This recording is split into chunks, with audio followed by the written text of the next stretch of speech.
required calendar hearing, and public hearing is to discuss school calendars that propose to open school for the 2019 school year on a date more than 10 days prior to the first Monday in September. And this is an opportunity for anyone who would like to comment on the proposed calendar.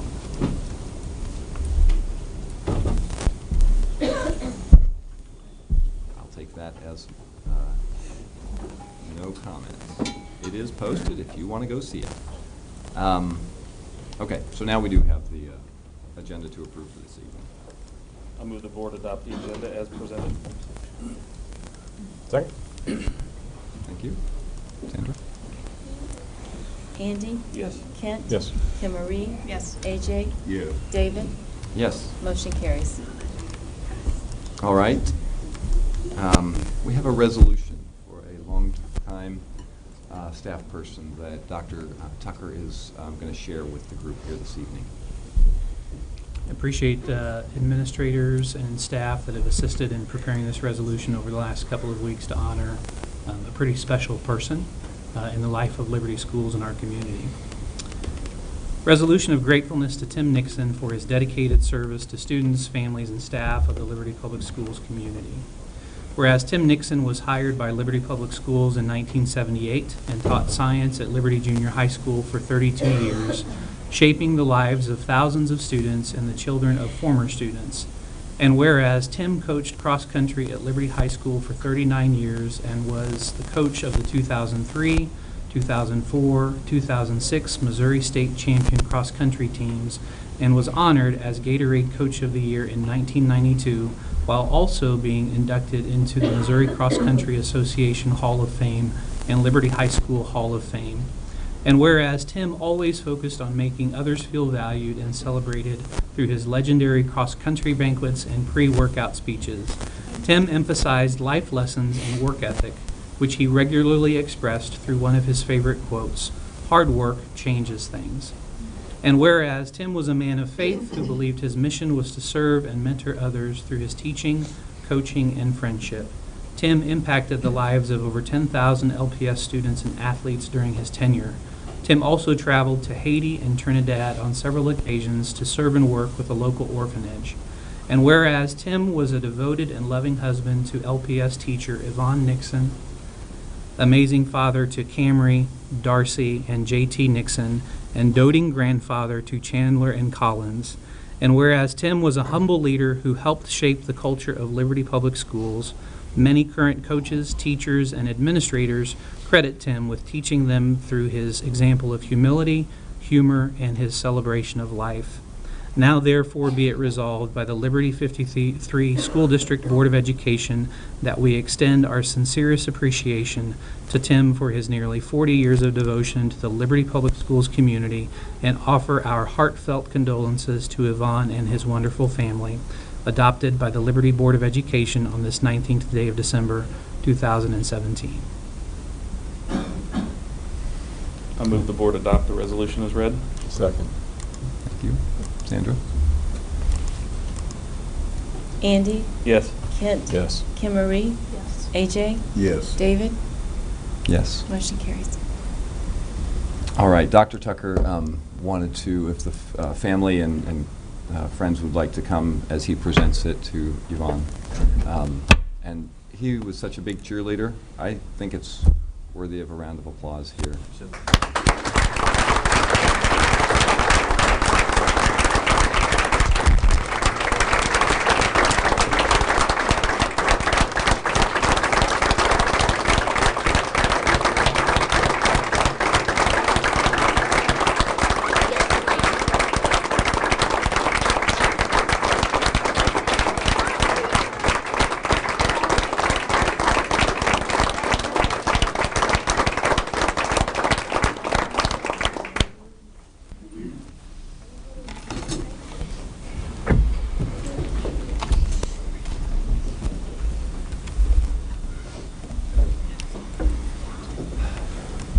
On the theme of excellence, we have honoring excellence up next on the agenda. Dallas, will you? You're fine, kids. This is great. We literally have standing room only here this evening. We could not find another seat. There's not another chair back in the break room here tonight, and this is great. We're going to introduce these guys in just a moment. Before I do, though, I just wanted to make mention when I came to Liberty 15 years ago, one of the first people, at least within the first couple weeks, that I met was Tim Nixon, and what a class act, and one of the kindest, most respectful individuals you'd ever meet. I had a chance to visit with, encounter a lot of coaches, teachers, none better than him. And, his wife, awesome kids, had their kids in class, a couple of them in class. I know there's a lot of representatives from the program with us as well tonight. We just wanted to acknowledge, see them behind me here. I've never seen such an outpouring on our district Facebook page than we saw a few weeks ago. It was amazing. And I think the thing that stood out more than anything was the fact, awesome Hall of Fame cross-country coach, but the comments we'd see about what an impact he made in their science class. And as when he'd be out DJing, amazing man, and our thoughts and prayers continue to be with their family. We're going to jump into honoring excellence tonight, and it might be one of our most impactful honoring excellence as we are loaded up here this evening. And I'm going to begin with this story you've likely seen in recent weeks. It was an amazing and memorable morning at Union Station on Thursday, November 30th, as the Battle of the Brains finalists gathered for a special ceremony hosted by the program sponsor, Burns and McDonnell. Battle of the Brains is intended to encourage young people's interest in science, technology, engineering, and math, and it continues to grow. Prior to the final 20 teams being selected, 7,000 students from 250 schools in 55 school districts from around the Kansas City metro area participated and submitted 820 project ideas. If you haven't heard, Liberty Public Schools had 4 out of the 20 selected from across the metro, the most of any school district, which is a big deal. Before we recognize the team that was selected top 5 in the competition, we wanted to also congratulate all 4 of the teams that have the incredible distinction of being a finalist. They include Alexander Donovan Elementary with Math Mania, Liberty North High School, Full Steam Ahead, Alexander Donovan Elementary, Captivating Chemistry, and Ridgeview Elementary, Cranium Craze. Let's give all of these teams a big round of applause.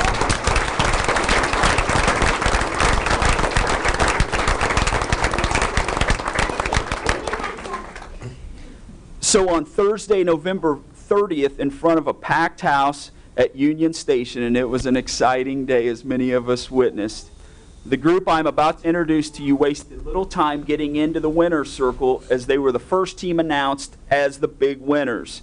The Math Mania team, who attend the Peak program at Alexander Donovan, were named the 5th place winner, and with it, a Guardian grant of $10,000. These 19 4th and 5th graders are a combination of students who attend Epic, Liberty Oaks, and Manor Hill Elementary. Many of them are with us tonight, and you've seen them roaming around our boardroom. And we would like to introduce them, and we're going to have one of their leaders, Miss Kim Turner, introduce us to each of the students, and we'll have them come forward. Miss Turner?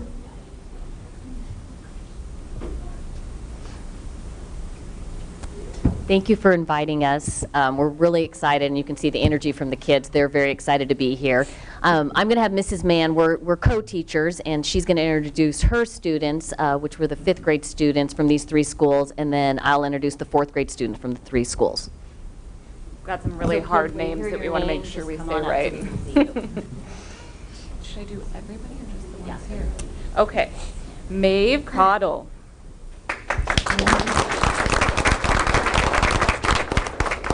Ryan Hauk, who I don't think is here.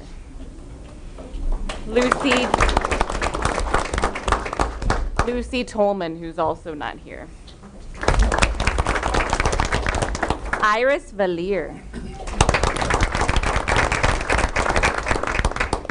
Jason Shao. Malia Kabuyaban. No, that was wrong. I know it was. Kabuyaban. Lillian Schrog, who's also not here. Andrew White, who's also not here. And then Chandler Nguyen.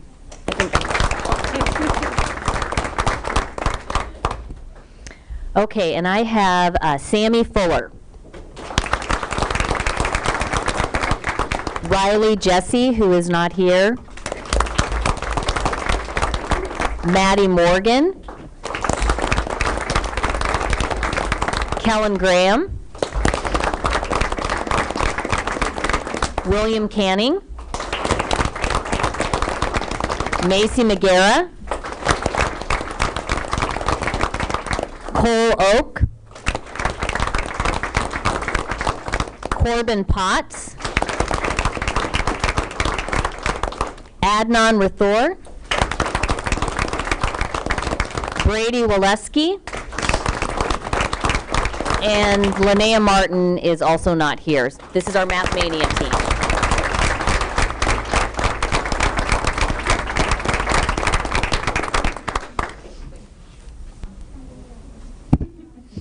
Ms. Turner, could you send that to me when you're done? That'd be great. And here is your award. Let's give the Math Mania team from Alexander Donovan Elementary another big round of applause.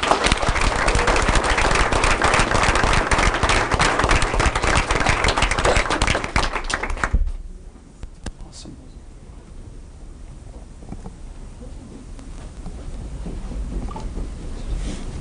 Good job, guys. Good job. Good job, Paul.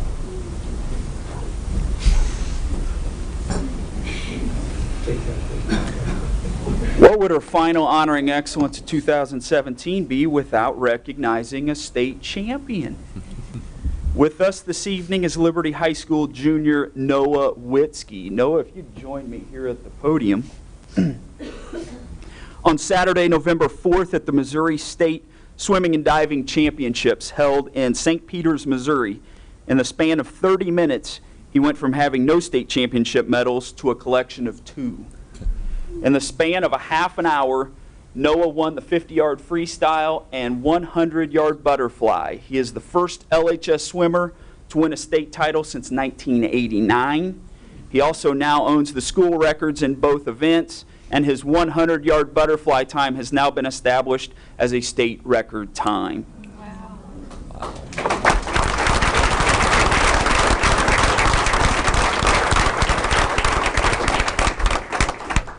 Hey kids, you might want to get an autograph right here. And again, good news for Liberty Blue Jay fans and bad news for everyone else is that Noah is only a junior. Finally, we also want to congratulate Noah's teammates and Coach Chris Murphy on a solid 5th place team finish at the state meet back in November. Ladies and gentlemen, I introduce 2-time state champion from Liberty High School, Noah Witzke.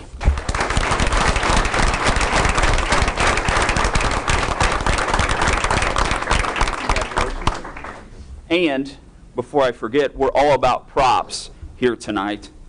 We have the medals. That's some serious hardware. Closest I'll get to a state championship medal. Congratulations again. Good job.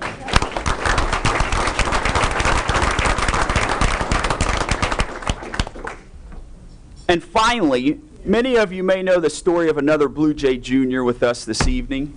His name is Graham McMorrow. You may have seen a video produced by Corey Thomason that is beautifully done and tells the story of Graham. Let's take a look.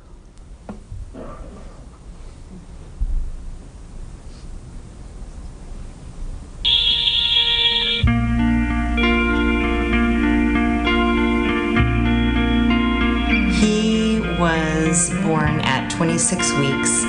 So he weighed 13 ounces when he was born, which is like less than a can of soda.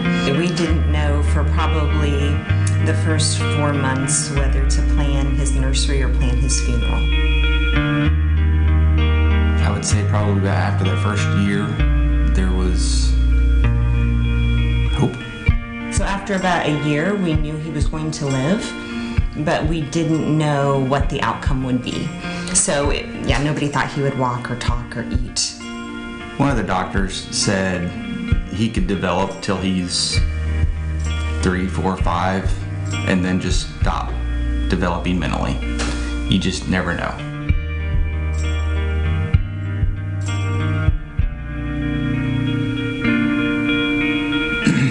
Super Bowl between Pittsburgh Steelers and the Arizona Cardinals was the first game he actually sat down and watched. And since then, it's been all football. Football, basketball, and baseball, those are my 3 favorite sports. But I like football the best. I look forward just to cheering on my team and being positive and also doing good when I'm out there on the field when I'm playing. Not giving up, like for me, I think that's good, like to show the team. I think that's good. Also, you need something positive on your team to always keep your head up. 2 years ago, during a school football game, Graham ended up making a touchdown. And so after the game was over, a man who we didn't know very well walked up to JC and said, "When I saw Graham go out on the field, I knew something special was going to happen, so I started recording." So later that night, we got the text from him that had the video, and it said, "You're welcome.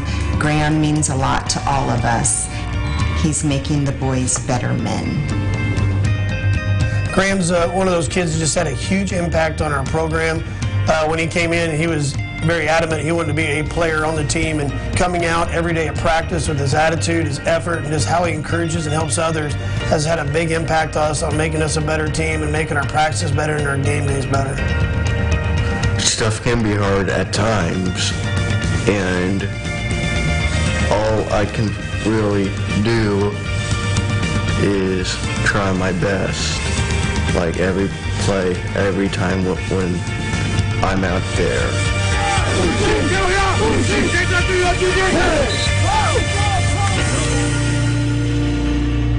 I'm really, thankful what God has blessed me with. I was, not parents told me that I was not been able to walk, and I can walk. So all the glory goes to him. Come on up, Mr. Graham.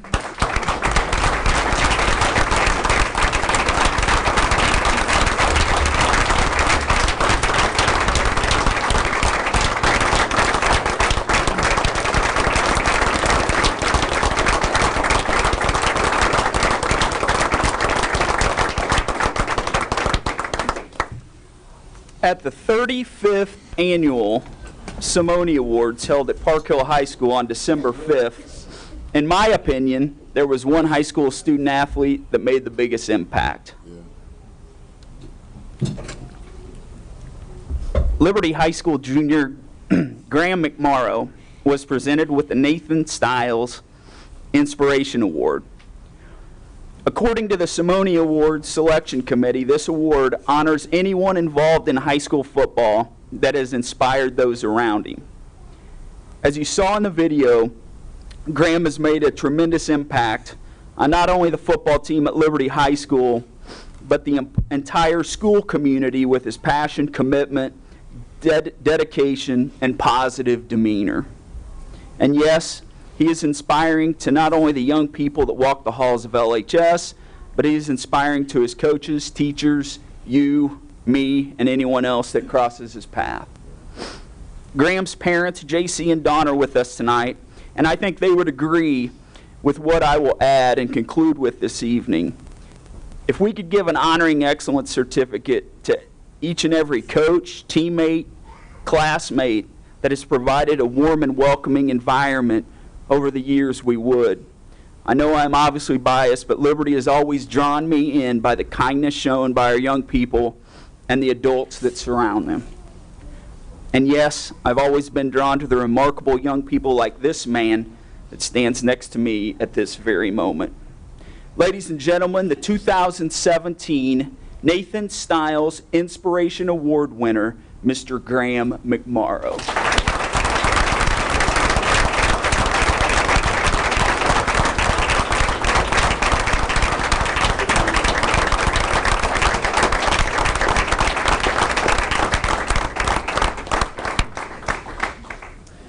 And with that, that concludes Honoring Excellence for this evening. We hope everyone has a great upcoming holiday. Thanks.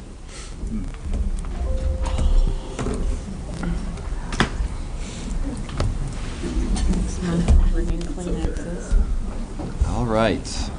That's awesome. That's awesome.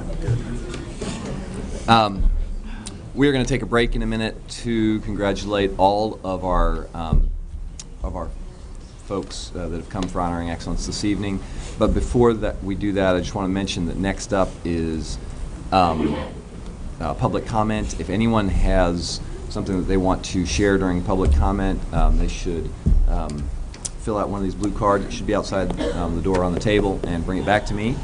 Then we'll start with those as soon as we're back from from the quick break here. So we will start back at 7:30 by that clock. I know that's not enough time, but we don't have enough time for a room like this. So let's take a quick break here.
most people like to don't make any excuses. And then there's at least 5. I didn't either. Now, I don't know what just means, but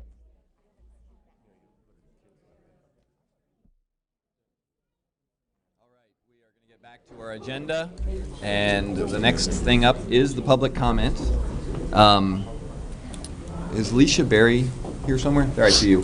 While she's coming up to speak, I'm just going to read a little bit of preamble here. People addressing the board will be asked to not repeat what someone before has said. Persons wishing to address any subject concerning Liberty Public Schools and/or education may do so at the podium. Persons addressing the board are asked to keep their remarks concise and to the point. Each speaker shall be limited to 3 minutes. A person or persons may speak only once at the meeting. Concerns brought forward during public comment may be addressed by the superintendent and appropriate staff members, usually within a week. And I'm just going to tag on that because of the sunshine rules, since we don't know what people are going to say at public comment, we're not in a position to be able to engage in conversation around that because it was not posted as part of the public meeting. So our first person up is Leisha Berry. Good evening. Thank you, David. My name is Leisha Berry, and I've had the privilege to serve as the interim executive director for the past few months of the Liberty School District Foundation. And I'm excited to be here this evening to introduce our new full-time executive director, Tana Campbell, who's with me tonight. So I wanted to introduce her formally to the Board of Education and to the community. We had excellent interest in our opening here for the foundation. I also wanted to comment and thank Dr. Vogelaar and the Human Resources team for the collaborative effort to make this come to fruition in a timely fashion. Tana will be joining us on January the 8th to lead the foundation. She brings with her a significant amount of experience in fundraising and community relations and has served over 9 years with William Jewell College, most recently as their Director of Development. The Foundation Board is excited and looking forward to her leadership in our mission of enriching educational experiences in the Liberty Public Schools by mobilizing community resources and financial support. So please join me in welcoming Tana Campbell.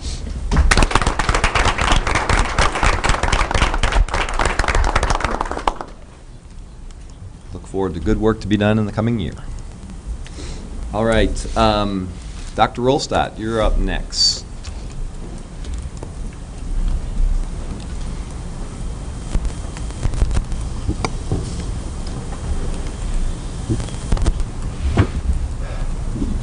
Good evening. My name is Dr. James Ralstead, and I've taught at Franklin Elementary School for over 20 years. Tonight I am speaking on behalf of the Franklin faculty and staff. For the past 10 years, Franklin Elementary School students have significantly benefited from having additional full-time paraprofessionals. We are aware that state standards did not warrant us having these additional staff members. We are very grateful for the outcomes this has helped us produce. Just a few years ago, as you know, Franklin Elementary earned the rating of 8th in the state for achievement in a field of over 1,000 elementary schools. Over 1/3 of our population meet regularly with paraprofessionals, singly or as in groups. This achievement was in part accomplished because of our paraprofessionals' devotion to the more challenging students, freeing up our faculty to teach. However, only 24 hours ago, to our shock, we learned that all 3 of our paraprofessionals are being transferred to Ridgeview Elementary. Not at the end of the year, but in 2 weeks to Ridgeview Elementary. This has sent a shockwave through our tightly knit school family. Our students have 1 day to say goodbye to teachers they have bonded with. For many of our students, this is the loss of a major supportive relationship in their lives. Pulling the rug out from under children whose normal lives have already had the rug pulled out from under them will have a destabilizing effect and seriously set back their future academic success and emotional development. The entire Franklin family is imploring you to postpone this transfer until next school year. As you can see, Franklin is represented here tonight by other teachers like myself, paraprofessionals, staff members, and parents. We are respectfully requesting that you vote tonight to postpone the transfer of these 3 paraprofessionals until next year. We also have 3 heroines in our staff. They're Heather Kyle, Becky Perello, and Tina Smith. These 3 women are the heart of Franklin. They represent all of us at Franklin. Thank you.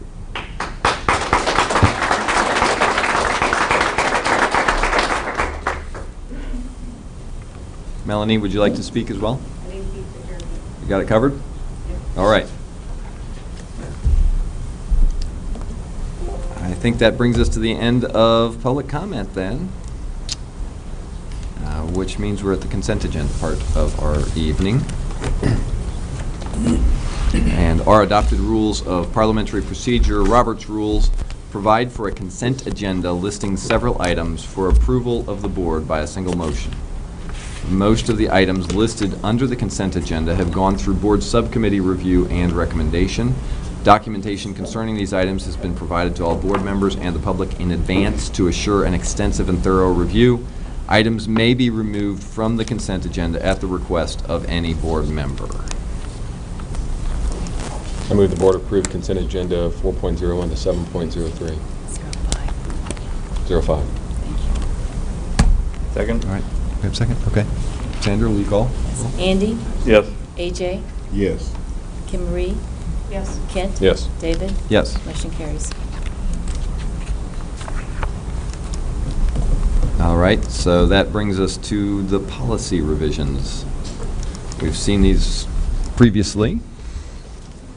So you have 2 sets in front of you this evening, the first of which is recommended for action, that being DGA, DJF, EHB, EHBC, FED, FEE, and FEF.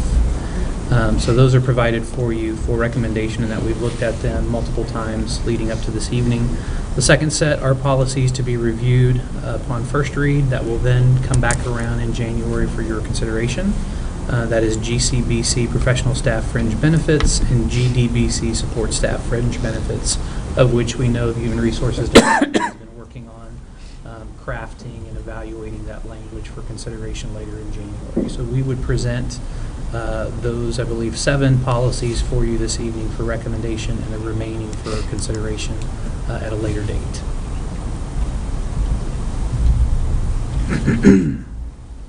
Any questions for administration on any of these? All right. Is there a motion? I move the board approve policies DGA, DGF, EHB, EHBC, FED, FEE, and FEF. All right. Andy, Yes. Kent. Yes. Kim Marie, Yes. AJ, Yes. David. Yes. Motion carries. All right, so that takes us to unfinished business, starting with patron insight. First item is Patron Insight Survey. As a follow-up to our previous conversation we held earlier in the month, want to invite Ken DeSiegert back to the podium to provide additional analysis regarding his work in serving our community. So we'll turn this over to him for a little further information that just adds to our study session conversation earlier this month. So welcome this evening. Thank you very much. The guy with the stats is the one that usually clears the room, I'm just telling you. And I have successfully done so. That is the board's copies and a few extras for your reading pleasure and kind of diving in. What we did, I won't kind of belabor the content that we talked about during our time together a couple of weeks ago. That is the housekeeping items of how we called and what we did. What I want to point out to you are the things that were not in that top line report. And that would be starting with, just to give you an idea of what you could look at and study perhaps a little further as you're making your final decisions about a possible ballot issue, and also about how to communicate about that ballot issue.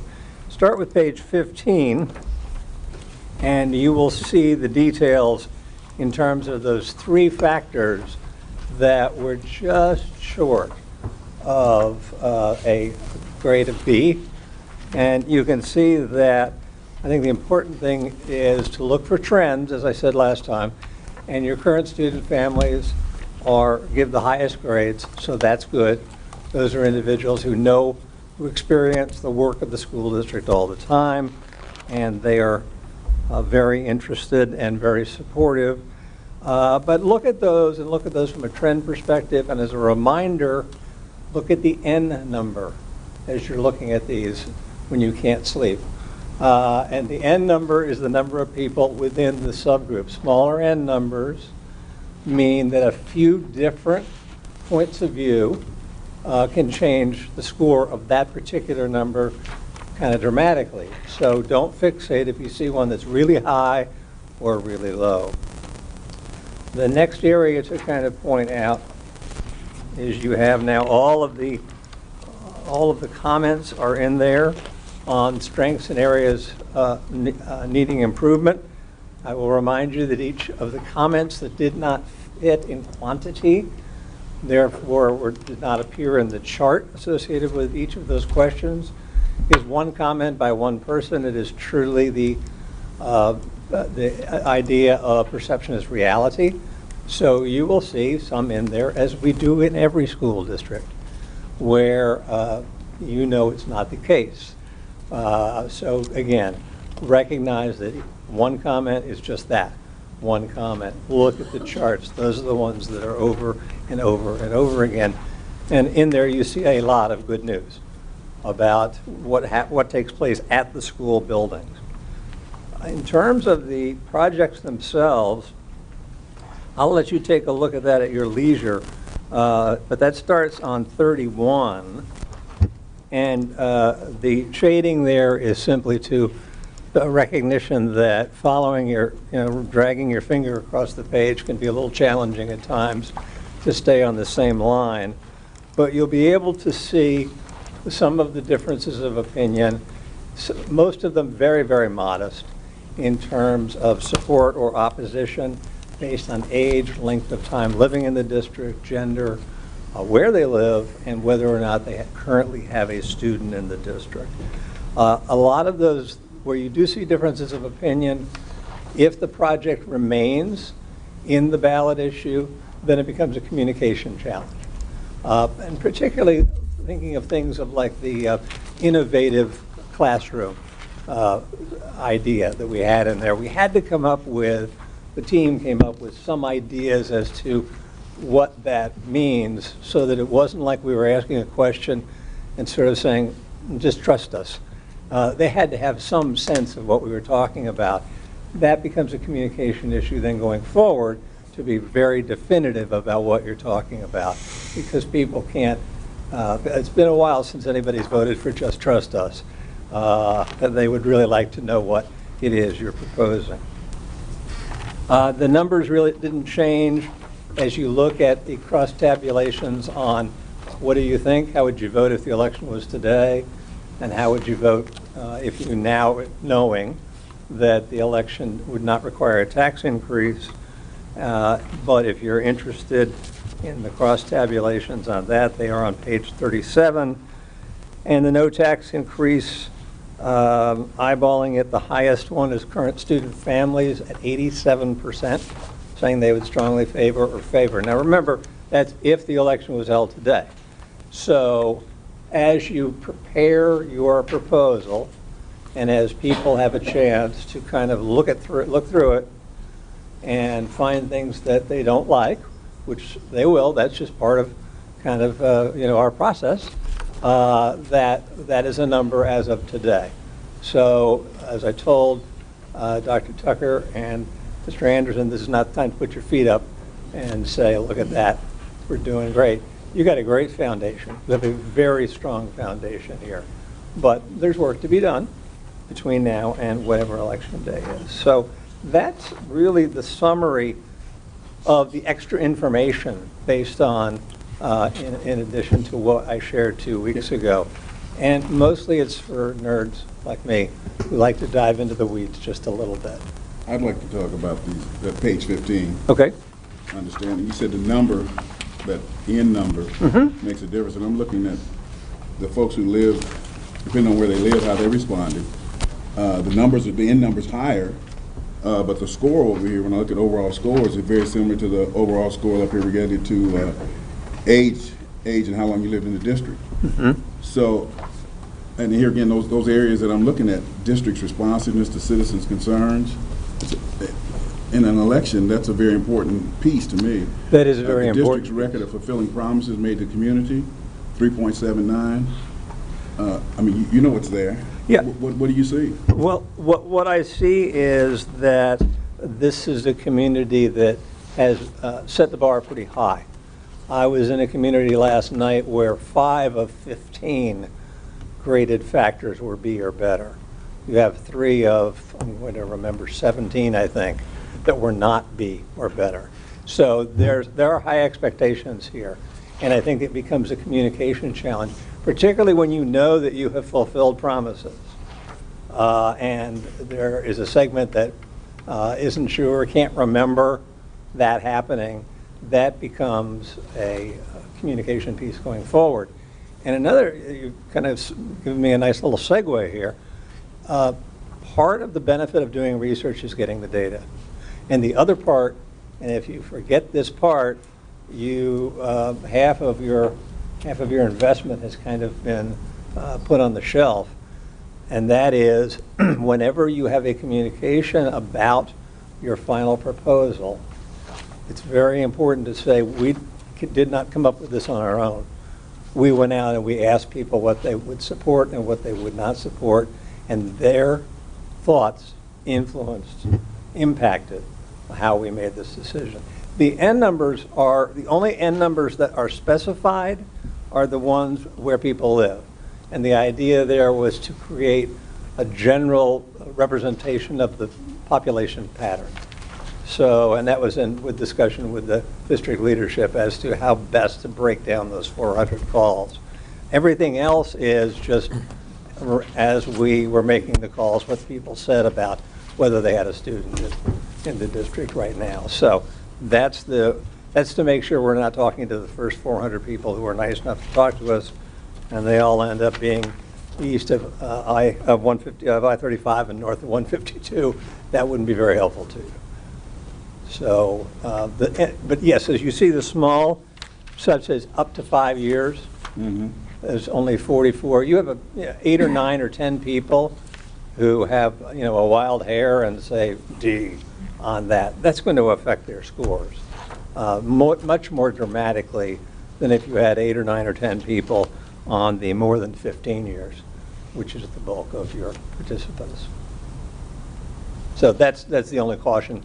Look at the N numbers. If you go, see a number that's either really positive or really not as positive as you had hoped, make sure you take that into account. I do have the online survey too. And I'm going to pass that out. And before I do a little explanation, and that is, some of these are stapled and some of these have clips. Somehow I managed to jam the giant stapler in a way that I think a team of microsurgeons would be required. So there's nothing special about the ones that are clipped, but this is what I'm saving you from. These giant, holes that were ripped out. I think the housekeeping items here are very important. At the same time we were doing the telephone survey, 3 different surveys were made available to 3 different audiences. Parents with a direct link to a survey just for parents sent to them. Staff, same thing. Essentially the same survey, but obviously written with a staff perspective. And then residents in the community. And that's important because we wanted people to know not everyone's going to get a phone call. It's all at random. But if you want to weigh in, you want to speak up, we want to hear from you. We had 1,091 parents who chose to take part. In any district of any size, I know that's a percentage of your parents, but that's a big number. That's a big number. So that reinforces what we saw in the telephone survey in terms of not only the grades, but also the sources of district news that are consulted frequently. This is a community, a parent community, that's very interested. And so that's always good to see. 326 staff members, it's okay. 85 residents, not a surprise, because a resident has to make a conscious decision to go to the website. If you don't have a child in the school district, you're choosing between that and maybe making a grocery list. So it's not really unusual for that number to be small.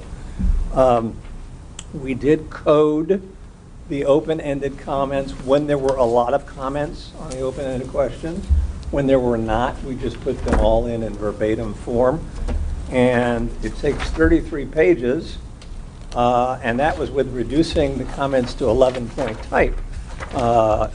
We just felt the need to do this. I won't go through this page by page, but I will tell you that it follows a very common pattern, and that is the staff is gung-ho, more gung-ho than the cross-section of folks in the telephone survey, and that's to be expected.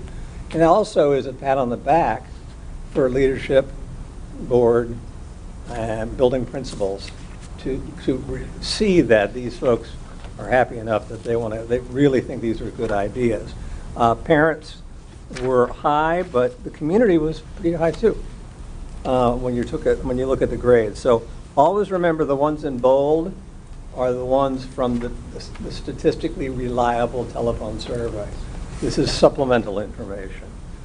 And as you go through and look at the individual projects, you will see pretty much without fail that the more likely to vote in favor scores are higher on all of the projects with all three audiences. Not by a lot necessarily, because we had quite a few that were very high to begin with.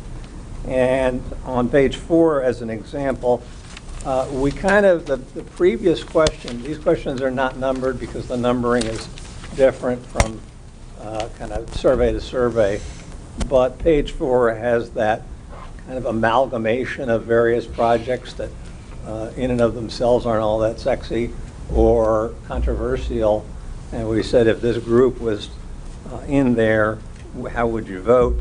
And the folks who said they'd be more likely to vote against, we wanted to find out if it was a specific project. And you can see that 12 said additional high school parking is not necessary, bathroom renovations, not necessary.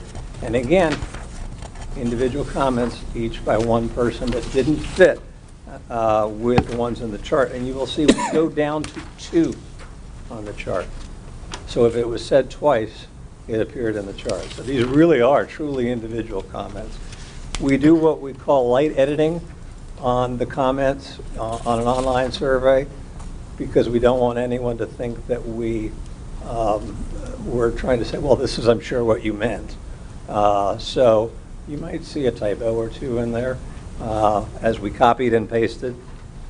But moving on to page 7. Page 7 was the Franklin Elementary, and interestingly enough, the parents were a little lower than the overall folks, as was the community, but still in the high 60s. So those are all good. Again, I said I wouldn't go through each page by page, and I will keep that promise.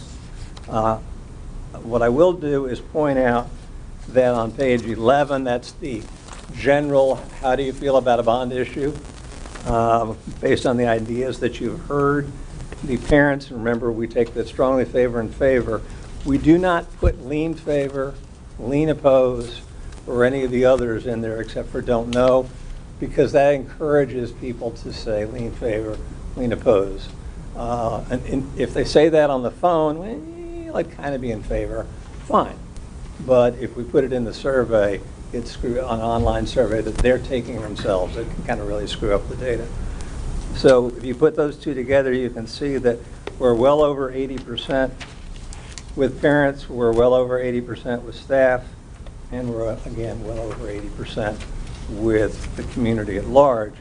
When it becomes a no tax increase on the next page, we're at 90% with parents.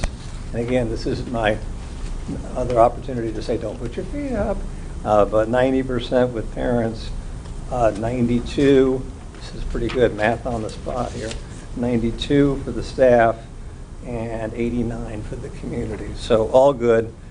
And then the ones which will probably be most interesting to you, well, why did you choose to say, no, I would not? You know it's no tax increase. Those are on some of the pages that follow. Followed by, do you have any additional comments to share? And that goes from 16 to 32. So yes, they did. Mostly parents. I'm sorry, 16 to 31. 32 and 33 are your demographics. Those were within the survey themselves, but we found it's easier to kind of get a snapshot on one page, or in this case, 2 pages, of who participated in the survey. And you will see that all the schools, with the exception of Liberty Academy, which I would imagine probably has a fairly small student population to begin with, had very good representation among parents. Really interesting cross-section of length of time living in the district. So we had newbies and we had long-term folks. Staff, pretty close to a 50-50 split on current. Yes, I have a student in the district. No, I don't. But most live in the district. So if there had been a tax increase, they would have been affected by a yes vote. And then the community, again, 85 folks and a distribution there. And don't read anything extra into the fact that we have in those parentheses people who chose not to answer this question. If that was the #1 response, that would be an issue. It's not on any of these. Some people just say, that's enough, or, nah, I'd rather not tell you that. Although yesterday, I was doing a presentation and there were 17 out of 400 who wouldn't tell us their age. And that's a record since 1992. It's like, what's so special about your age? You know, it's 17. So again, I think the online survey reinforces just sort of the good news that's there. And I know that this just, that the online just arrived today. We were editing and coding and printing and all that kind of good stuff. So you may or may not have questions now. Dr. Tucker, Mr. Anderson know our phone number, and we're really never off the clock. So as you look at this, if you have questions afterwards, please let them be known, and we will get back to you with an answer. Very good. Anything to follow up with Ken on, since we have him here now? If not, let us know, and we can certainly engage him. Appreciate his work over the last couple months and getting us to this point in our journey. So appreciate you being here. Thank you very much. Thanks, Ken.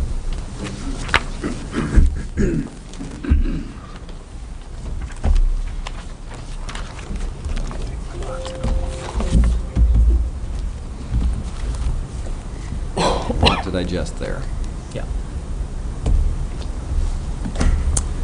All right. The lease purchase certificate refunding discussion. Yes. So this is a continuation of some work we've been doing over the course of the last really couple months. And that the conversation started with George K. Baum back in middle of October as to the possibility of refunding the Series 2014-2015 lease purchase certificates, which the driver in all of this was some pending litigation or legislation that was taking place at the federal level, specifically House Resolution 1, also referred to as the Tax Cut and Jobs Act bill. And so as we were monitoring that in conversations, learned that if that were to pass at the federal level, what we would end up seeing is a halt to the ability to issue tax-exempt bonds to be able to refinance debt, specifically as it relates to advanced refunding of bonds. So appreciate Cindy and her team and connecting and diving into this, bringing it to the district and the board for consideration at our November session and then also at our regular monthly meeting. Since then, we've had numerous conversations in the district, but then also involving a couple of board members, Kent, David, Scott, in their finance background, in diving a little bit deeper and really exploring multiple scenarios. So just to kind of highlight where we're at this evening, as we reviewed the matter last month, we were anticipating the ability to save approximately $1 million, so specifically $1,029,677.50 if we were to refinance the lease purchase certificates, both the 2014-15 series that currently reside in our Fund 4 Capital Projects Fund. And so that was kind of the path we had originally discussed. As we started looking into it a little bit deeper, realized that there were some advantages to doing that, but then also some negative issues that were a topic of discussion to look into further. As we looked at that, we also talked about the ability to, at some point, recapture those lease purchase certificates into Fund 3, into our debt service fund, as a bond. That could happen upon voter approval as early as a possible April ballot in April of 18, or we could look to do that at a later date. And so in kind of looking at all those scenarios, we landed on a couple of concerns that bring us to our point this evening. Certainly the unknown forecast of what will happen with interest rates, whether they'll hold, whether they'll increase given our economic climate, or perhaps even decrease, which would be fortunate for us. Typically, when we look at bond issues and lease purchase certificate refundings, they have a shorter lifespan as compared to a 5-year lifespan that we were looking at in terms of the refunding proposal. This one really is, compared to the 1 to 2 years that we typically experience, this one had a shorter window of about a 5-year window. The ability to eventually turn those into debt service would mean a couple of things. If we refinanced prior to January 1st, you not only realize the savings over a 20-year period, possibly of $1 million, but then you also incur the fees associated with that transaction. If down the road you decide to pull those lease purchase certificates into Fund 3, you forego whatever refinancing savings that you might have realized by refinancing the lease purchase certificates here and now for whatever new savings you would see as it rolls from Fund 4 to Fund 3. The other piece that you incur at that point in which you make that transaction and decision is you incur additional fees with George K. Baum. So in essence, the possibility of incurring those fees twice through the initial refinancing and then upon voter approval, moving that into Fund 3 debt service. In addition to that, given some uncertainties, we've got our demographic projection, we have our facilities needs.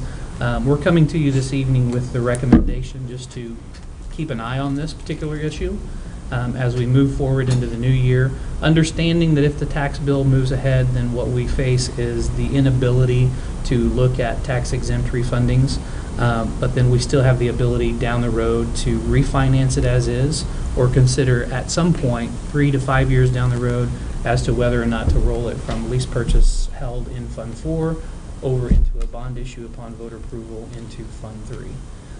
So I appreciate Kent, David, Scott, who's not with us, and Cindy for wrapping their head around this. George K. Baum's insight into this as well. I know you all worked closely with this. I didn't know if you had additional points you wanted to make before we move on to the agenda. I think that kind of our aha was Kent started looking at what the cost to do the refinancing was in the near term, and while you may save some on the long side, you have to pay a whole lot more interest costs on the front side. So it actually puts more pressure on them. I think it was $5 million in the first 5 years for a savings of $1 million over the 20-year lifespan.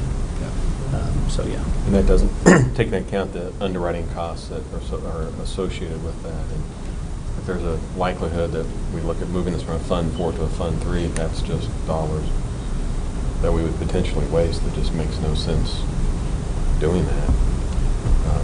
Where we could allocate those funds to more important needs that we have in the near term. It just, from my standpoint, it just made more sense to watch it and see how we're doing. And then maybe decide down the road to if we want to move it to a Fund 3, that's the time to do it, incur the cost. 5 years out for a refund, that's a long time. From my standpoint, so it just made more sense to, I think what you're doing makes sense to hold steady and see how it goes. Anything to add, Cindy? I'd just like to echo your appreciation of all the eyes on this and the time spent in discussion with Dr. Tucker and myself and George K. Baum to work through the logistics of it and come to the conclusion that we did. I appreciate that. We will continue to keep eyes on it and certainly engage along the way. It would be nice to have the crystal ball as to what's going to happen with interest rates. If you land on that, please share it with us. So. All right. Would be good to know. All right, we have a couple of academic calendar items. Yeah, so these are presented post-public comment period in the calendar hearing for your consideration. A couple things I wanted to point out with the overall Liberty Public Schools academic calendar for 2018-19, a couple of key dates. The first of which is the first day of school. People are always curious about that. That is scheduled for August 15th. In addition, the end of the first semester would conclude December 21st, with winter vacation extending from the 24th through January 4th as to how that rolls out next year.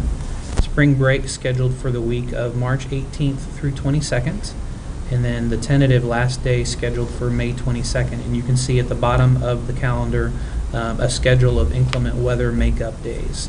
You'll notice at the top of this that this is draft D. And so I appreciate Sandra for slicing and dicing it a lot of different ways, as well as Human Resources, Team Liberty, who wraps their arms around this and really kind of looks into feedback received in terms of what is best to bring to the Board of Education. The other thing I would say is a lot of collaboration around area school districts. Given that we share some common programming, whether it's the Excelsior Springs Career Center, whether it is the Career Center in Platte County, but then also Northland CAPS, and that we try to collaborate to ensure that we have some similar times off in terms of permitting students to truly have time off, as well as the staff that are affected by those programs. So that's the calendar that we would put before you this evening for your consideration.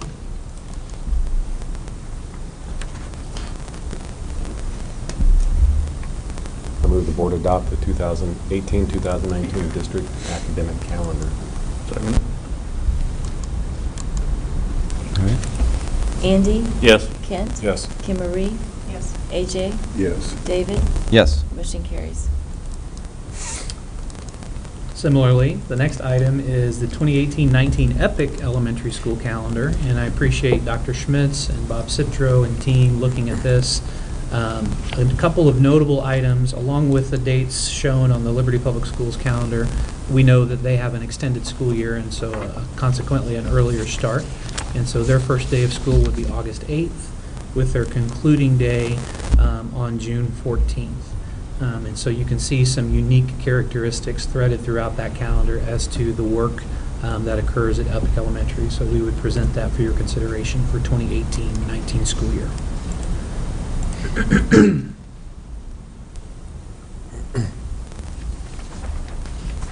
move the board adopt the 2018-2019 EPIC Elementary School Calendar. Second. Andy? Yes. Kent? Yes. Kim Marie? Yes. AJ? Yes. David? Yes. Motion carries. All right. Next up is AVID. Yes, the AVID program, which you heard from last month with a team that attended a showcase event. I believe it was on November 15th in North Kansas City. I know Angie Reed, AJ Bird was able to attend that as well to learn more about AVID. You have the proposal that was initially submitted for your consideration and review on first read, but then also additional documentation from AVID as far as agreement in terms of term conditions within your packet this evening. So we would share that with you and ask that you consider putting that program in place, which would take effect in the 2018-2019 school year. Doing it this early would allow us over the course of the next few weeks and months into the spring semester to begin to prepare and plan for that from a scheduling standpoint, recruitment standpoint, to be able to put that program in motion. Anything to add, Dr. Heidi, Dr. Moore, as far as the AVID proposal? So appreciate your department's efforts on this. So we present that to you for consideration.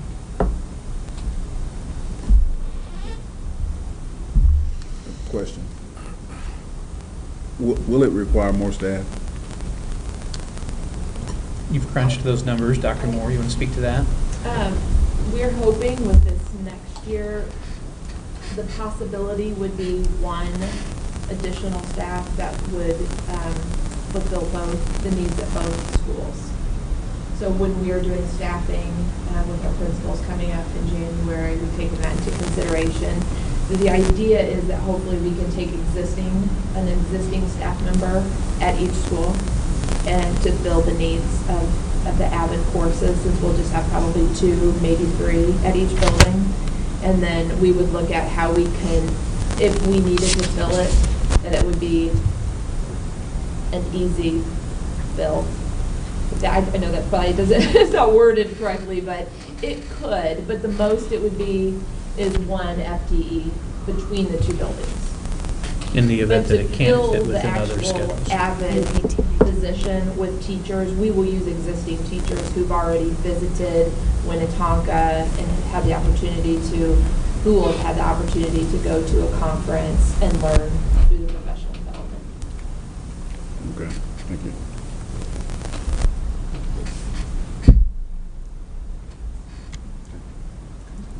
Other questions? All right.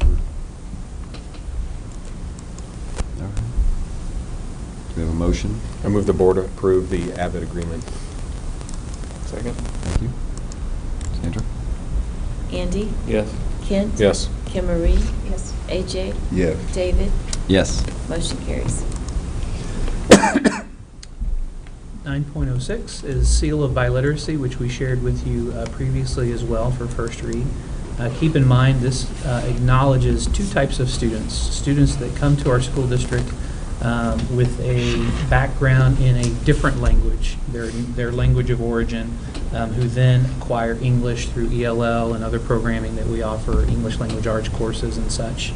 Upon successful completion of an assessment, they're eligible then for a Seal of Biliteracy.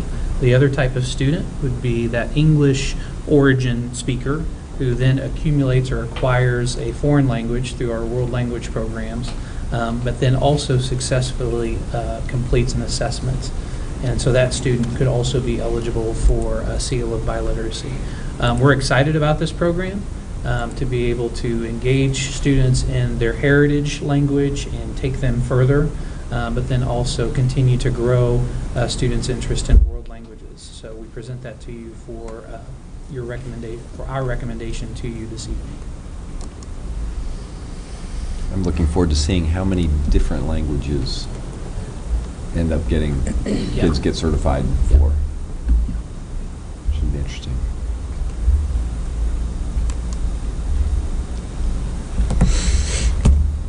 I move the board approve participation in the Missouri Seal of Biliteracy program. I second. Sandra? Andy? Yes. Kent? Yes. Kim Marie? Yes. AJ? Yes. David? Yes. Motion carries. 9.07 is a course proposal consideration, and this was presented earlier as well, I believe couched under the Academic Services Report last month. So we have that presented to you this evening. Anything to add regarding that proposal, Dr. Heidi or Dr. Moore? What you'll see before you is just new additions, some name changes, and proposal for a more robust computer science program throughout our high schools that will be implemented through the next few years. And so those course proposals allow us to ensure that we have the right programming for kids. Okay. Thank you. Are these the first programs that we've had that focus on entrepreneurism? No, I don't believe so. You can speak maybe to the history better of that. So I would say you've got it embedded in curriculum K through 12 in various places. In fact, our Vision 2020 work group is working on trying to identify that. And so one area that comes to mind is in 5th grade, where they're diving in and have a lot of modules and kind of some experiences that are folded in. It typically fits well with business. The other thing I would add is with Northland CAPS, there's a specific entrepreneur strand in there in which students are exposed to that. That's certainly something that we're looking at trying to grow for really 2 reasons. We've talked about this, and actually we had a meeting yesterday afternoon. Part of the impetus for it is to obviously equip those students that have entrepreneurial aspirations. They want to become an entrepreneur at some point down the road. The second piece is there a skill set that then can be taught that is of value to every student, regardless of what career path they pursue or whatever degree field they pursue. And so not only is it entrepreneurial skills, but our design thinking skills, a good tool to have in your toolbox, along with critical thinking, problem solving. I think the answer to that is yes, yes, yes, yes, yes. Yeah, I think these are great ads. Yeah. So more to come. So did we have something to approve on this one? Yeah. Yeah, the motion language is there. I move the board approve the additions and modifications to the 2018 courses. Second. Andy? Yes. Kent? Yes. Kim Marie? Yes. AJ? Yes. David? Yes. Motion carries. All right, and now we're getting to the new business of the night. Yes, a couple of items under that. 10.01 is proposed ballot language, and that we want to bring that to you this evening for really a first look. And knowing that there's a couple things that are required as it relates to ballot language. First is certainly submission, so kind of working backwards. Submission of finalized ballot language, should that be the desire of the board, is January 23rd. And so as you kind of backward plan from that, we have our January board meeting on the 16th. We have a study session that will be immediately after break on January 2nd. And so then this evening, we would share this for your consideration, just to look at, begin thinking about, but then we're going to bring it back in January a couple of times before we have to hit submit in terms of hitting that file date. This is, I think, a good conversation as a follow-up to what Patron Insight shared, certainly the long-range planning conversation that we've had over the last really 2 years, in addition to the work that we've done in trying to hone in on what projects we want to have considered at a future bond issue.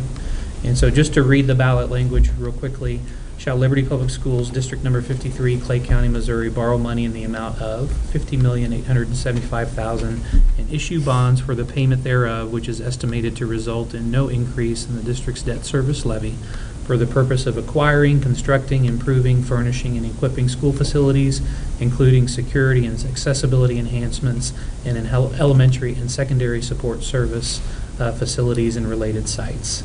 If this proposition is approved, the district debt service levy is estimated to remain unchanged at $1.3007 per $100 assessed valuation of real and personal property. In working through the ballot language, we've worked closely with Gilmore and Bell in terms of their legal consultation. We're pretty constricted as to what can be included in the ballot language.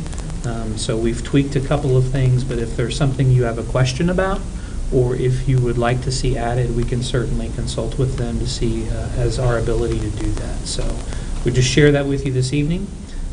Begin thinking about that, and then we'll certainly look at it a little bit further in January at our study session, but then also for consideration at the January 16th regular monthly meeting.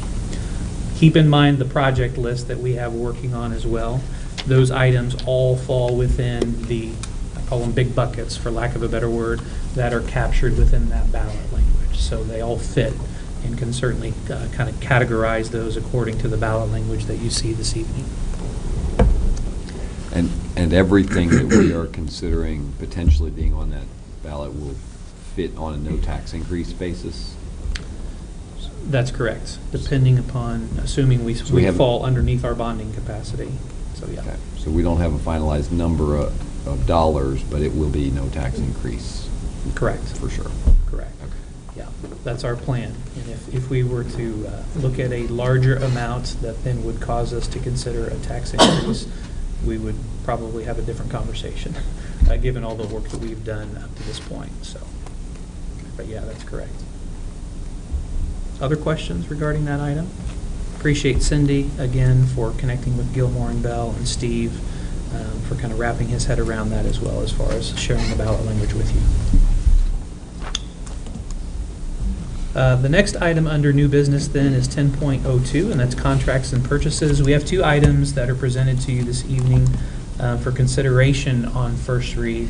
The first of which is vendor ACT Incorporated, and that we are looking at providing some professional development staff training for staff and administrators due to the event that is scheduled just around the corner when we get back from break in January of 18. We're asking that we move forward and solicit your approval this evening on this particular contract, which has a fiscal note of $3,000. Similarly, another quick turnaround is a contract with Vendini Incorporated. This is presented to you from Fine Arts. It's our online ticketing services for the theater department, and due to a kind of a continuation of the theater season in early spring, we're asking that you consider this agreement for approval on first read. Fiscal note tied to that is a startup cost of $25.91 and then reoccurring $800 per semester. And this is all anticipated and based off of last year's ticket sales. So we would present those to you for consideration. Do you know why they want to switch vendors for the online ticketing? Academic services or operations know that, or Cindy? I actually have Cindy? talked with Aaron about that. The company we are now currently using has presented some problems to them in the accounting and the reconciling and the ease of use for the people that issue the tickets. This contractor has a better system, will allow us to pull reports easier, reconcile items easier, and is friendlier to patrons to use. Comparable pricing? Yes. Any other questions on those two contracts? I move the board approve the ACT Inc. and Vendini Inc. agreements. Second. Andy? Yes. Kent? Yes. Kim Marie? Yes. AJ? Yes. David? Yes. Motion carries. Administrative reports. First up is academic services. Dr. Heidi? We're excited this year to be able to work with Visible Learning on how we operate and look at kids. And I'd like to give you just a little bit of a background in that so it makes maybe more sense. We subscribe to the fact that we're all learner-centered as a district, and we believe in the notion that student learning should be the driver of our work in education. Yet as practitioners, we're continuously looking to enhance and understand how to better evaluate and facilitate what that learning looks like. This has been an ongoing process through Liberty Public Schools. Years ago, we started data teams. These teams looked at how to dive into the data. How do we determine what to monitor and how to monitor student growth and achievement? How do we know if students are learning? And then even more difficult, how do we act upon that when students aren't gaining the knowledge that we want them to have? So here's our continual quest, and as we have talked about that and thought about how to move forward with it, we wanted to utilize the research to guide our practice. And this year we've really looked into the research of John Hattie, and I give Jeanette Westfall and her team a huge bit of credit for their work in uncovering that and pushing us forward in that work. John Hattie and his team out of Australia have spent years researching effect sizes in regard to how students learn. They also have researched best practices from teachers which show the greatest growth in student learning. Thus, this year, which gets us to what we're doing and how we're doing it, we are mirroring our practices with those data teams that are already robust within our schools. And we're diving into the data, aligning our goals with the research practices to guide our improvement plans, and collecting and monitoring data to continually look for evidence of student learning. We're excited about this work, and we're right in the middle of it. And I think our schools are all engaged in that practice. So thank you very much for the work and effort that you've done with it. And we're excited to see what's going to happen as a result of that deeper dive into student learning. Any questions for Dr. Heidi or the academic services team? Okay, thank you. Next up with finance, Ms. Sullivan. I have 2 donations to recognize for you tonight. We'd like to thank Dennis Schmugelski. I knew I was going to butcher that one. Schmugelski for a $2,000 car donated to the students at LHS, and a monetary donation in the amount of $2,000 donated by the Lloyd R. Wallace Charitable Foundation to be used for student needs at Lewis and Clark Elementary. I also wanted to draw your attention to a couple of things. The operating projections that were presented to you in the financial report tonight has been updated for the new demographer data. So you might want to take some time and compare this month's operating projection spreadsheet with last month's operating projection spreadsheet to note the changes of what the new demographer data proposal is now. And that still keeps us within the range of the 18% fund balance that is desired. So I encourage you to take a look at that. I also wanted to point out that the budget amendment this month reflects an adjustment for a change in value made by the Clay County Assessor's Office.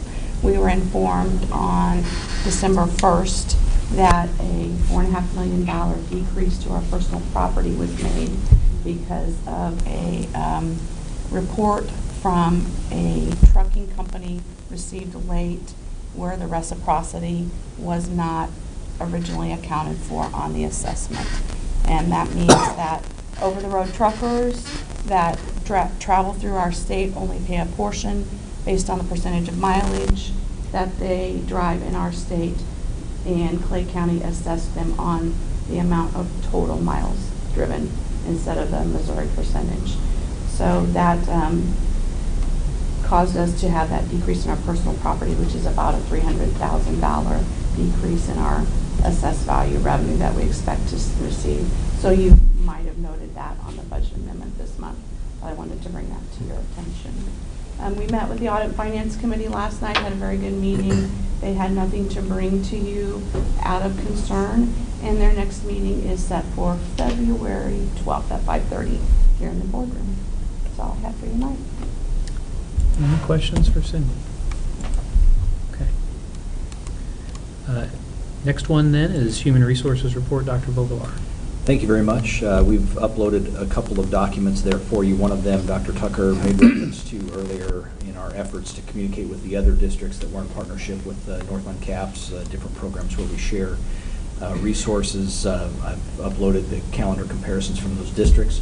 You'll notice it's masked, District 1, 2, 3, 4, 5, and that's because each of these districts are in different places in their adoption process, and so rolling that out obviously can be sensitive and is community unique. And so we've masked that, but you'll see that by and large, much what Dr. Tucker pointed out, there is alignment. This is probably the first year where there's as significant an alignment to the calendars across all these school systems as we see with the calendar you adopted tonight.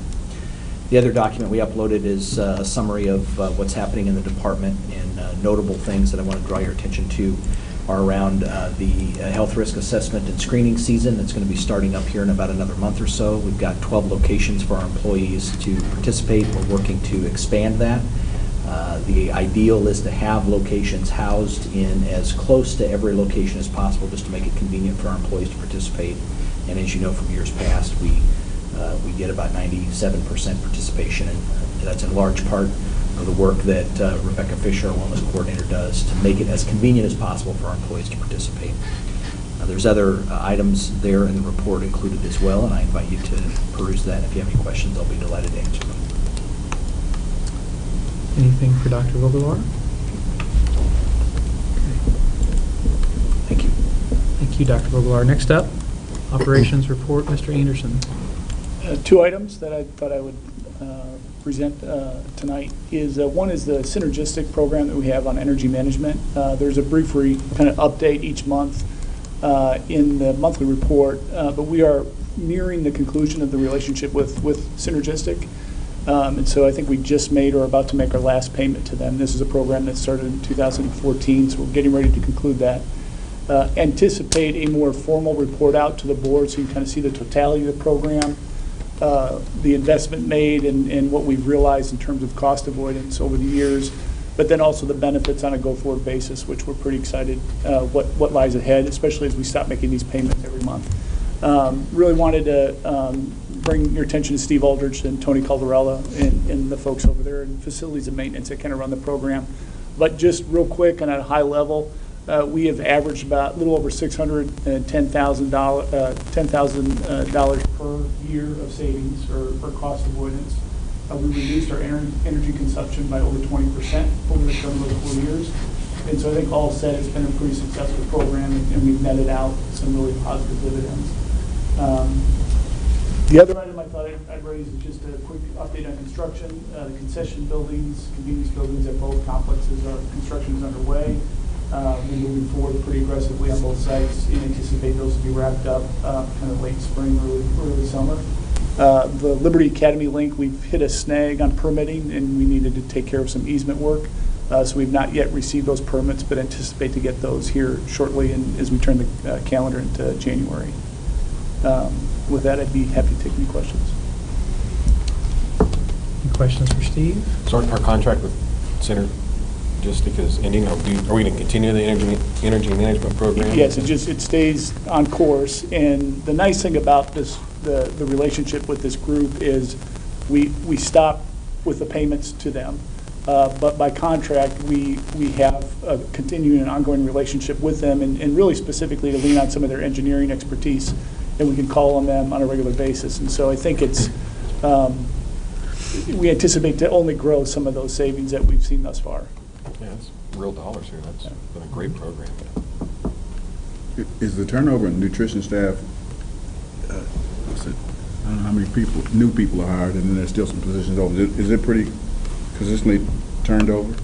Yeah, I think nutrition services has quite a bit of turnover, not quite as high as transportation. Custodial also has quite a bit of turnover.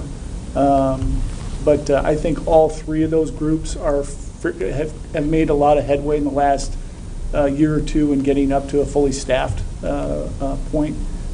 So whereas there is turnover, I think there are enough people coming into the system that we can backfill those positions pretty quickly.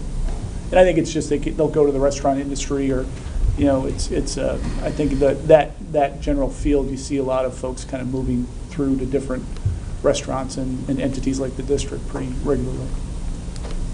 Good. Thank you. Anything else for Steve? In respect to my report, just had a couple of additions. Appreciate those that were able to attend learning rounds this fall.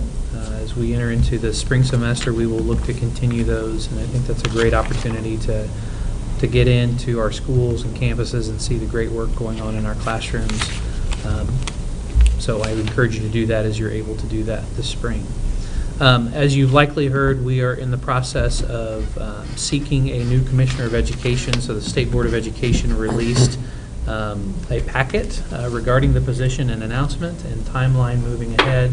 They're accepting applications through January 8th at 4:30. On that same day, they will be soliciting feedback from citizens across Missouri as to kind of the qualities that the citizens would look for in a new Commissioner of Education. So we would anticipate sometime in January the likelihood of announcing who that next Commissioner of Education will be. In addition, as January comes, we're going to be rolling into the legislative session, and so that will be a busy time. That will really begin with the governor's State of the State address in terms of kind of an outlook as to what's going on in our state, but then also projecting what the next year looks like in the state of Missouri. The last thing that I'll remind everyone on is that in January we will have our study session January 2nd and continue on with our long-range planning conversation as we look to projects, as we look to the ballot language and other associated items with a potential bond issue in April. So with that, we would open it up for any questions that the board may have of me. Any questions?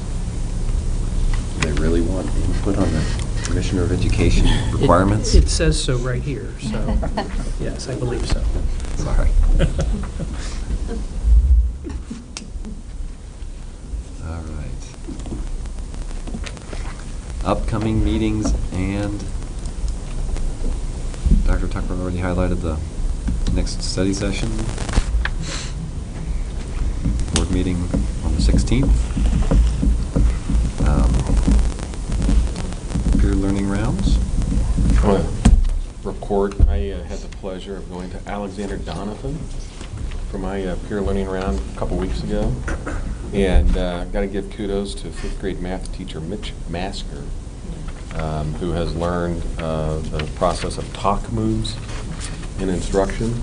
Was absolutely captivating. These talk moves was absolutely amazing how he was able to engage a class full of 5th graders and a board member in a really cool math exercise.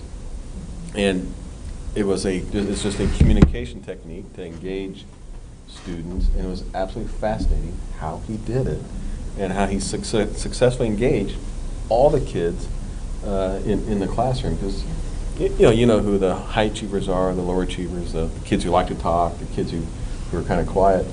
And man, the time period we were in there, he had everybody engaged. He has a neat way of how kids can be recognized, not by raising their hands, by doing some hand gestures. So they weren't really crazy, but they were all engaged, working in groups, and it was absolutely fascinating. And obviously a very successful teaching technique that they just rolled out this fall at Donovan. He went through training this past summer, and clearly it's having an impact. So I was fascinated by it. Really enjoyed my time, and I'm going to employ some of those strategies at my office, I think. But I really appreciate it. It was really very interesting, very great time spent. So I really appreciate it.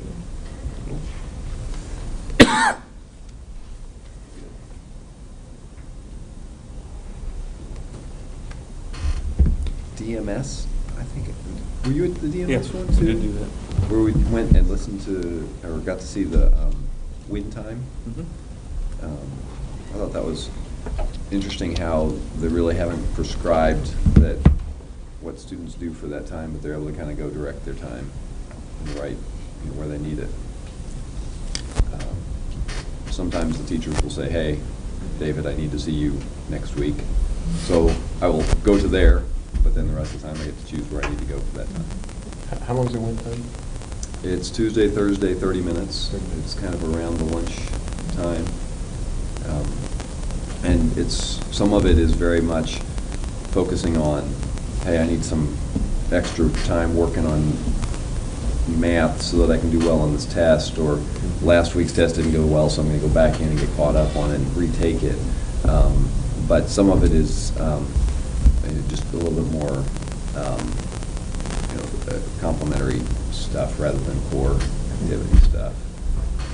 And I think it's interesting the way it gives the students it allows them to build relationships with their existing teachers if those are people that really kind of resonate with them, or go spend some time with another teacher that they kind of have some kind of bond or some connection to. Great. So interesting. Seems like it's got first year. Seems like it's gotten off to a fast start though. Anything to add to that, Dr. Moore? I think you're right that it's gotten off to a great start, and they've gotten the procedures down. Now they're just kind of working on tweaking some of their courses so that they can make sure that they are giving students what they need during that time and what they want, so that there's a balance between both of those. Is it offered in all the middle schools? Yes.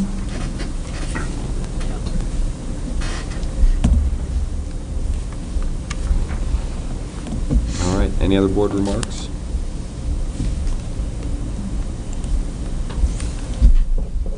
If not, I move the board adjourn. Second. Thank you. Sandra? That was quick. Andy? Yes. Ken? Yes. Kim Marie? Yes. AJ? Yes. David? Yes.